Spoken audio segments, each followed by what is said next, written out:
You've probably seen those compilations online of 10 unexpectedly sad moments in kids' shows. They're attention grabbing, highlight some interesting risk taking moments in television history, and provide a nostalgia trip in the process. But these moments aren't just for adults to look back at Hey Arnold and marvel at how messed up it was that Mr. Wynn lost his child in the fall of Saigon. It's becoming more and more apparent every year that kids these days are more emotionally intelligent than they've ever been, and it's a trend that children's television has slowly been catching up to over the last 20 years. I understand that I'm cherry picking a bit, but as a kid I was lucky to get any episodes that tackled a thoroughly sad situation without playing it for laughs. At best I got The Mask or Last of the Star Makers, and now we have shows like Bluey that are taking entire episodes to hash out stances on serious topics and otherwise vibrant shows. Now I'm an adult, and wouldn't you know it, I'm a super fan of a silly little horse show that absolutely exploded in popularity right in that 20-year gap. My Little Pony has dealt with more than its fair share of moments, character beats, even entire episodes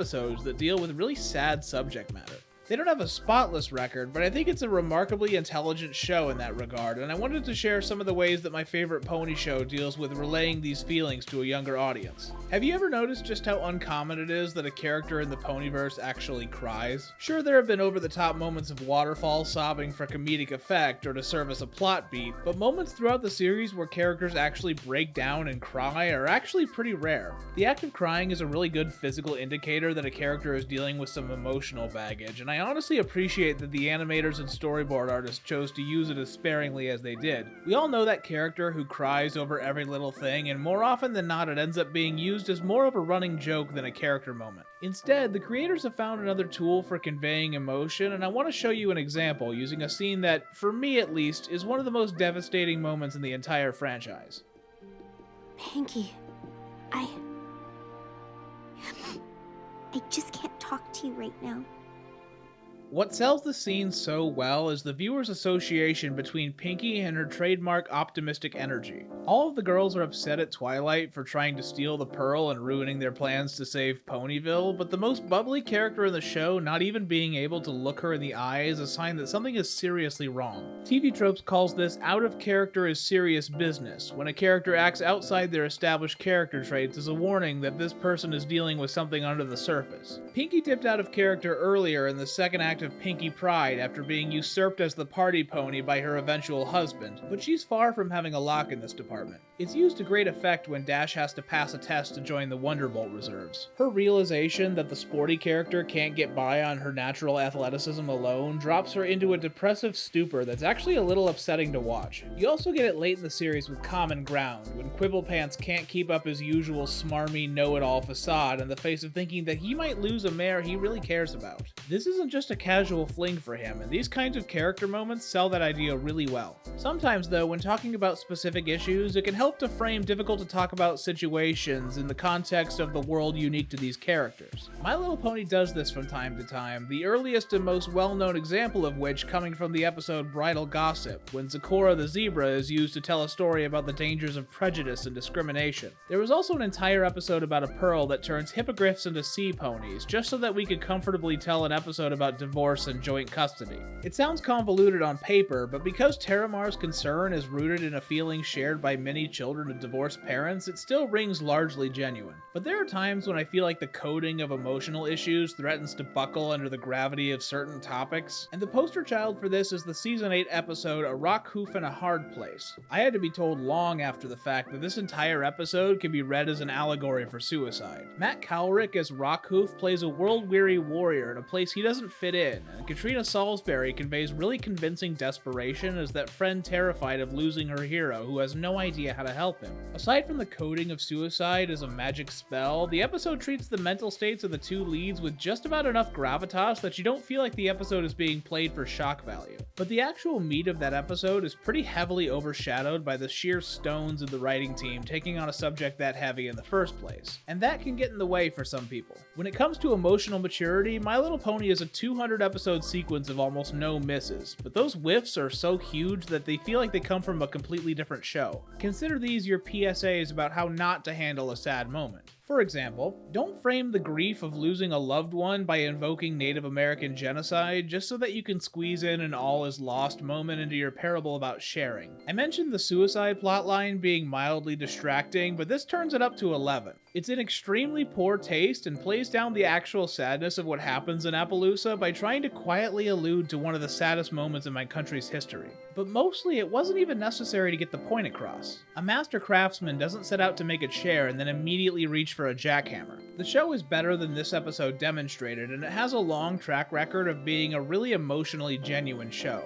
So when Rainbow Dash spends an entire episode trying to trick Pinky into thinking that she enjoys her pies, I thought, oh cool, we're gonna talk about the dangers of gaslighting. It's a complex topic that would take a little bit of work to set up, but this whole affair with the pies is a nice simple story to get the point across to kids. You wouldn't even have to use the word gaslighting. Just a 2-line exchange at the end where Dash says, Pinky, I'm sorry I tried to trick you into doubting yourself. Your feelings and experiences are important to me. To which Pinky would respond, oh thanks Dashy, I'm sorry you don't like my pies, but I'm glad that you can trust me to listen to your honest opinion. And then they just don't.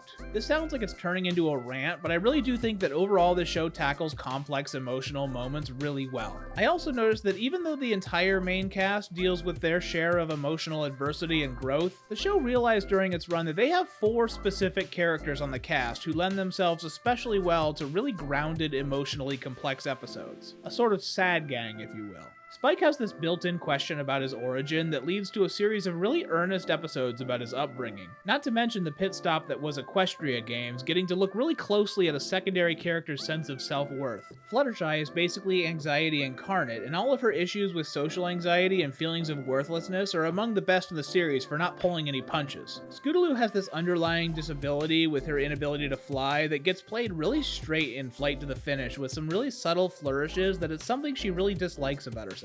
And even straighter in the washouts when you actually get the subtext to boil up to the surface. But based on your definition of what makes some pony great, I have bad news. I'll never be the best of the best or a Wonderbolt because I can't fly!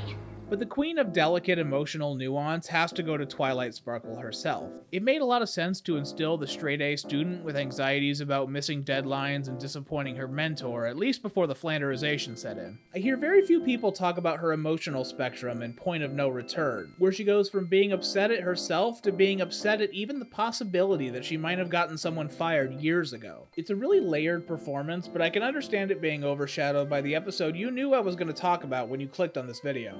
Mending fences is what happens when you strip away the character fluctuations and framing mechanisms we talked about and just allow the show to get really in your face. I was humiliated. I felt like I wasn't important. I never wanted to let myself be hurt like that again. I would go to bat for this being the most emotionally raw moment in the entire series. It makes appearances near the top of most best episode lists, and it shows that even without the crutches we talked about, the show is still willing to handle moments like these as deftly as it would with kids' gloves. So where do we go from here? It's not exactly a hard sell to convince people that My Little Pony cares about its characters. So instead I want to cap this off by looking at a sad horse moment that I really feel ticks all the boxes we talked about. In the episode Tanks for the Memories, the gang notices that Tank has been moving a little slower than normal, a side effect of going into hibernation. I say that word with verbal air quotes because while that's a realistic thing for a tortoise to do, it's really just a framing device to deal with what's clearly an allegory for the death of a pet. Because the show has found a safe distance to discuss a tender topic like this, it leaves a lot of room for the show to examine how Rainbow Dash losing one of her closest friends affects her. Dash isn't the most complex character at the best of times, so it's especially potent to see her dismissing her friends, flying off the handle, sobbing uncontrollably. Wait, Tanks for the Memories is actually a stealth lesson on Kubler-Ross's 5 stages of grief. Denial, anger, bargaining, depression, and ultimately acceptance. I won't act like I'm the first person to notice this parallel, but I think it's pretty incredible that this silly horse show managed to sneak in a semi-accurate high school psychology model from the 60s. The show didn't ask for any kind of acknowledgement for this subtext, and the idea that this was left here as a teaching tool for kids to look back on was one of the first moments that I was blown away by the idea that my comfort show could be just a little bit more than that.